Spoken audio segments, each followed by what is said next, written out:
Think about the last thing you really wanted. The phone, the job, the flat. Remember how certain you were that getting it would change how you felt. You got it. And within about a month, it was just the phone. Just the job. Back to normal. That's not you being ungrateful. It's one of the most reliable findings in psychology. In the 1970s, researchers did a study that sounds almost cruel in its design. They interviewed two groups of people. The first had won major lottery prizes. The second had been in accidents that left them paralyzed. Then they measured how happy each group was and how much pleasure they got from ordinary daily things, a good meal, a conversation, a joke. You already know what you'd predict, and you'd be wrong. The lottery winners were not meaningfully happier than a normal control group. In some measures, they actually got less pleasure from everyday things than everyone else. And the accident victims, while lower, were nowhere near as unhappy as anyone would have guessed, and they'd adapted far more than people expected. Both groups had drifted back toward their own baseline. Not all the way, and not instantly, but far more than seems possible. Researchers named this the hedonic treadmill. You run, you gain ground, and you end up roughly where you started. Here's the mechanism, and it's actually elegant. Your brain doesn't track absolute conditions. It tracks change. That's true of nearly every system you have. Your eyes adjust to darkness. Your skin stops noticing your clothes.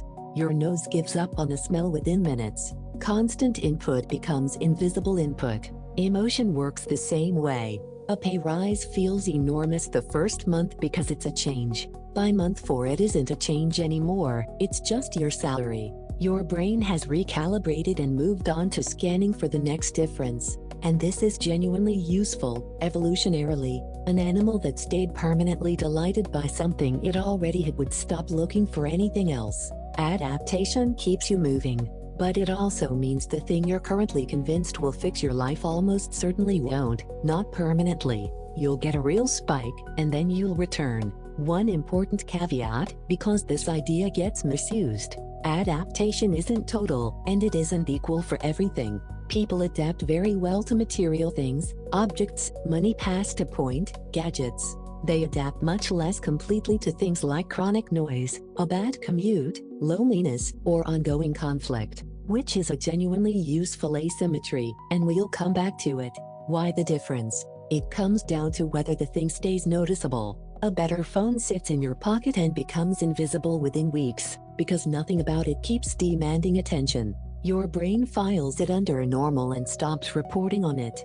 But a 40-minute commute in traffic is not a single event. It's a fresh, active irritation twice a day, every day, and each instance shows up as a new input rather than a constant one. The same is true of a noisy flat or a relationship with recurring conflict. These things keep re-triggering, so you never fully stop noticing them, which produces a genuinely counterintuitive conclusion.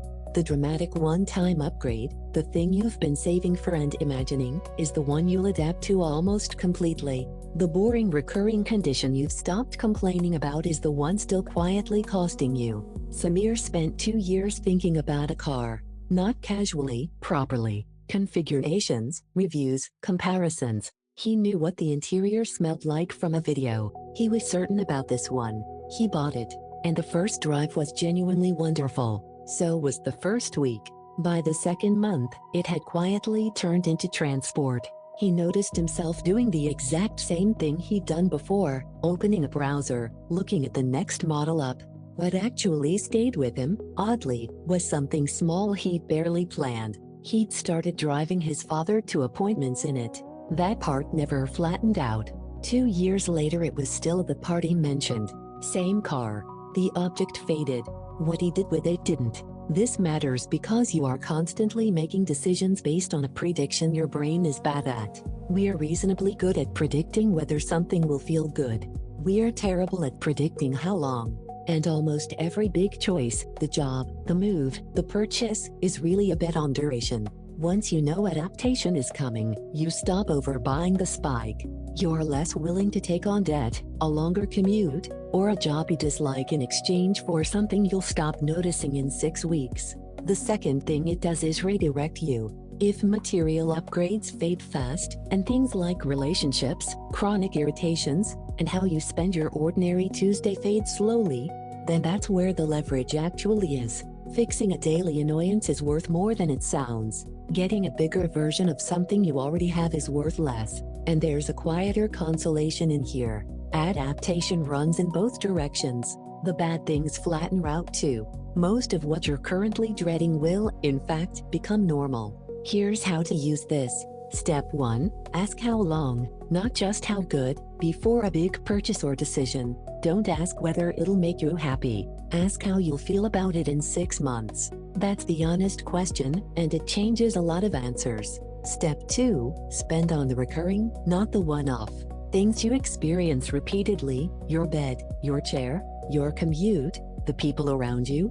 Resist adaptation better than a single impressive object, because they keep interacting with your daily life. Step 3. Fix the small daily irritation first. The slow drip you've stopped consciously noticing is doing more damage than you think, precisely because you never adapt fully to it. That's usually the highest return fix available. Step 4. Interrupt the adaptation on purpose. Adaptation needs constancy. Break it, go without the thing for a week, or deliberately notice it. It sounds trivial and it genuinely restores some of the original feeling. Step 5. Notice it working on bad things too. When something goes wrong, remind yourself the treadmill is running in your favor. You will adapt. You almost always do. If this changed how you think about the next big thing you want, there's more where that came from. Subscribe for psychology that changes your life, one simple idea at a time.